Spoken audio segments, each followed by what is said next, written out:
This is Secrets of Slot Car Racing number 8, Zen and the Art of Slot Car Tuning. Track testing our rescue Aurora Thunder Jets. I'm referencing the 1974 best-selling book, Zen and the Art of Motorcycle Maintenance. This book isn't really about motorcycles per se. There's a number of things along with a dose of mental health issues in the book. One of the main themes is the approach to motorcycle ownership and operation, and there's some parallels with our hobby. The author calls his approach classical. The author has an older motorcycle and he takes it upon himself to maintain and fix and tune it, while his friend has a new motorcycle and doesn't know anything about it and is just trusting that it will operate properly.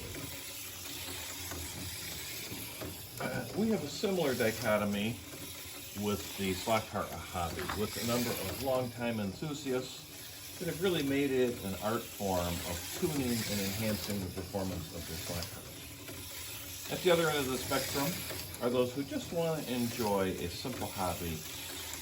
And this is where all beginners and a lot of the returnees to the hobby are. I actually lean more towards the second group that wants an experience of a fun racing hobby, but one that's straightforward and manageable. And this is really what the Secrets of Slot Car Racing is about. Which brings us to our batch of rescue vintage Aurora slot cars. I'm running one right now, doing some track testing. Actually, it's very nice. This is a very nice running car, and I would be really happy to have a large batch of cars that ran like this. But this is really what I like to get to. So these 60s Aurora slot cars definitely need the classic approach. They are very responsive to tuning and tweaking, and a big improvement in the speed and the performance of cars usually apparent when you do something to them. A good example is our big batch of rescue cars. There was only one that ran at all, and now I've got 8 running, and then I've got a bunch more cars that I need parts and bits and pieces to, that maybe I'll get to those, maybe I'll just rehome them. And actually this car is really nice. This is almost like the quintessential way I'd like one of these cars to run. But I really don't want to take the classical approach and be fiddling with all the cars, trying to tweak every last one of them to get peak performance out of it. So what I do is, from the last video, is I clean them up, make sure everything's proper on them, and I figure I'm getting them to about 90% of their potential, or identifying a problem with them that I don't want, and I'm pretty happy with that. And then I spend most of my time track testing them like this, instead of just massaging every last one of them. So I've got a little bit different approach, makes it a little more manageable, really puts more of a emphasis time-wise in terms of driving them, trying them on the track.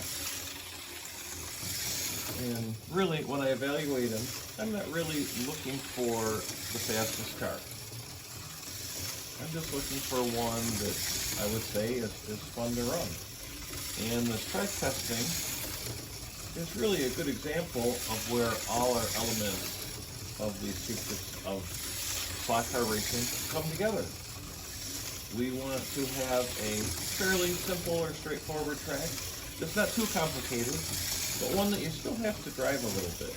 You can't really hold a constant throttle and go around the track. You have braking zones. You maybe have curves. You got to modulate the throttle just right. With these cars, maybe you can drift them around the long curve. It's pretty fun. Takes a little bit of skill. So there's some intangibles that I'm looking for.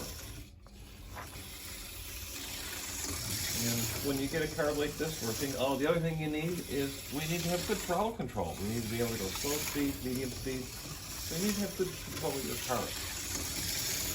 And then you need a car that, performance-wise, sort of fits the track that you have. Like, if you have a really fast car, you don't want to have a really small track where it's just a blur zipping around. Conversely, on a larger track, you don't want to have a car that just crawls around. So this is a really good combination.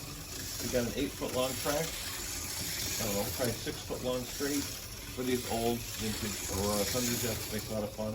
But you do have a braking zone you got to hit. Got to negotiate the S curves. Then I've got sort of larger curves on the one end. You really need to modulate the speed just right before you get to full throttle on the straight. So it's got a nice rhythm to it. You can kind of get into a rhythm, especially with a car like this. Like I say, this is the quintessential car I'm sort of looking for. This is probably not necessarily the fastest top speed car I have, but I can run off 10 or 20 laps. And when you get into, you find a car in a track with a nice rhythm like that, you can kind of get into a zone, get into a little bit of sort of a calm mental state where things are just not happening effortlessly, but you feel like you're in total control. You can manage everything, and you can just rip off 10, 20, 30 laps without any drama. So that's really what I'm looking for. A lot of intangibles there, I know.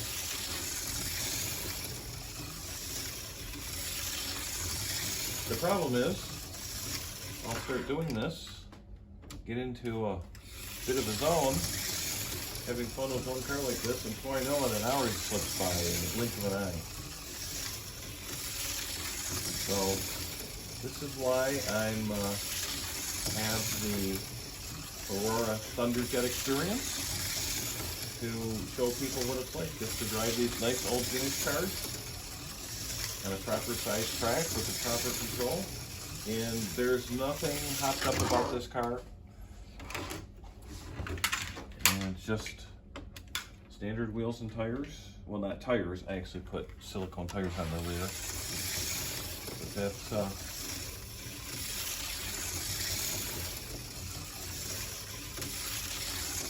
so that's pretty fun. So I'm going to spend some time evaluating these cars. Hopefully I end up with a batch of 4 of them like this car, or maybe more. I did run all the cars 1 or 2 laps just to make sure they run. I did run into an issue. I think I'll make a separate video. Some of the pickup shoes were worn. You run into that with old used cars, maybe cars you owned previously, used a long time ago. But I need to spend some time evaluating these cars. That's basically track time. And I get to practice my driving, try to be consistent with my driving. And it's just a lot of fun. It's a great way to have fun by yourself. So I hope everyone enjoys this. If you like this kind of thing, please let me know in the comments and come back for more. Thanks.